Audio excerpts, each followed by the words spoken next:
यह समय खासकर चुनौतीपूर्ण है। ऐसे समय का सामना करने में हमारी मदद करने के लिए आध्यात्मिकता क्या भूमिका निभा सकती है? ओ, हर पीढ़ी यही सोचती है कि उनका समय विशेष रूप से चुनौतीपूर्ण और उन्हें परखने वाला समय है। हर पीढ़ी यही सोचती है। ठीक है, उस बात को छोड़ दें तो आध्यात्मिक प्रक्रिया क्या भूमिका निभा सकती है? यह कुछ ऐसा है, अगर आप कुछ भी अच्छी तरह करना चाहते हैं, मान लीजिए कि आप अच्छे से ड्राइव करना चाहते हैं, तो आप अपनी कार को जितना अच्छे से जानते हैं उतना ही बेहतर आप उसे चला पाएंगे। क्या ऐसा है? हाँ, क्या ऐसा है? तब यह आपके लिए भी लागू होता है। The better you know this one, the better you can deal with it. जितना बेहतर आप इसे जानते हैं उतना बेहतर आप इसे संभाल सकते हैं, उतना ही बेहतर आप इस जीवन की प्रक्रिया को चला सकते हैं। बस इसे सतही तौर पर जानकर आप बहुत अच्छा नहीं चला पाएंगे। अगर आपको बस अपने ऑफिस जाना है तो शायद आपको बस यही जानना होगा कि स्टीयरिंग व्हील कहाँ है और 2 या 3 पेडल कहाँ है।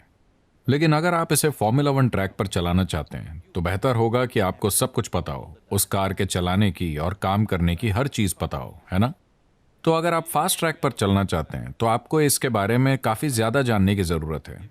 अगर आप बस किसी तरह जिंदा रहकर चले जाना चाहते हैं तो आपको इसके बारे में ज्यादा जानने की जरूरत नहीं है। मेरा मानना है कि जब आप खुद को उदयमी कहते हैं तो आप फास्ट ट्रैक पर होने की योजना बना रहे हैं। अगर आप फास्ट ट्रैक पर होना चाहते हैं तो इसकी ऐसी कोई चीज नहीं होनी चाहिए जो आप नहीं जानते।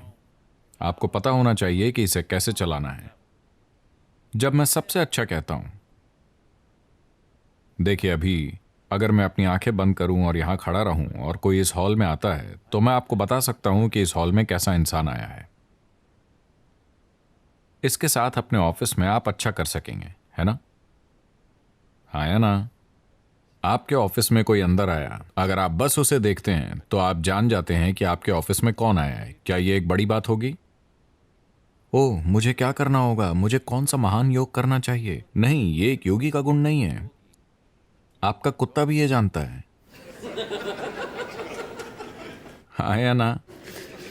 आपका कुत्ता सोफे के नीचे बैठा है, सामने दरवाजे पर कोई आया, वो जानता है, वो जान जाता है कि कौन आया है। हाँ या ना?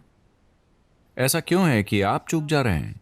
मैं पूछ रहा हूं, आप इसलिए चूक रहे हैं क्योंकि आपने अपने दिमाग को बुरी तरह से अस्त व्यस्त कर रखा है। अगर आप इसे ठीक से संभालना सीख लेते हैं तो आप देखेंगे कि इंसानी बोध ऐसा है कि आपको हर छोटी बड़ी चीज के लिए संघर्ष नहीं करना पड़ेगा। जीवन में आप जिस तनाव और बकवास से गुजर रहे हैं वो सिर्फ इसलिए है क्योंकि इसकी पर्याप्त खोज नहीं की गई है। तो आध्यात्मिक प्रक्रिया का मतलब ऊपर देखना या नीचे देखना नहीं है, इसका मतलब है भीतर की ओर देखना। क्योंकि जितना ज्यादा आप इसके बारे में जानेंगे उतना ही कुशलता से और उतना ही सफलता से आप इसे चला पाएंगे। इससे कोई फर्क नहीं पड़ता कि आपकी क्या डिग्रियां हैं, इससे फर्क नहीं पड़ता कि आपने अपने सिर में क्या जानकारी इकट्ठा कर रखी है। मूल रूप से आपकी सफलता इससे तय होती है कि ये अभी कैसे हैं। हाँ या ना?